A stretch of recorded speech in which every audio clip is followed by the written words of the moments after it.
Kwento ni Danica, hindi niya tunay na pangalan sa isang driving school na kilala ng kanilang pamilya si Jane. Hindi niya rin tunay na pangalan. Namit namin through the driving school kung saan nag-inquire si Daddy. Nag-aaral pa po ko as a college student. Ayon sa biktima, talaga nga namang mapapasana all ka sa tactics na ginawa ni Jane. She always brings me out. Kala ko someone trusted.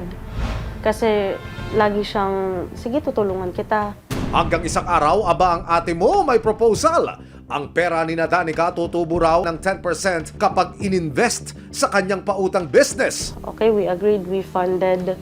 Tapos nag-start siya sa pautang. Pero di pa pala doon sa pautang scheme nagtatapos dahil one day, isinanla naman niya kina Danica ang ilang sasakyan.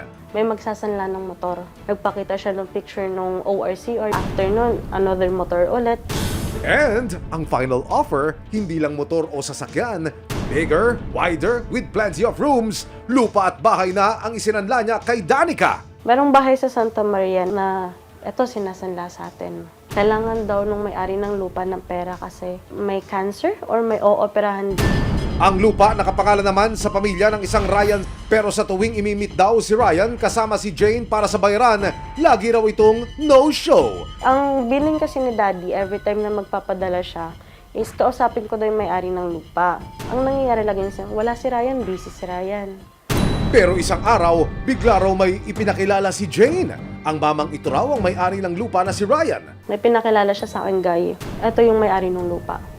Dahil dito natuloy ang bayaran sa house and lot. Pagka uwi ni Daddy, gusto puntahan ni Daddy lupa. Doon na siya, hindi siya nagbibigay ng exact location.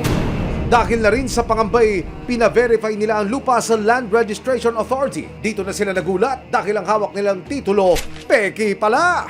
Wala rin ang motorsiklo na isinanla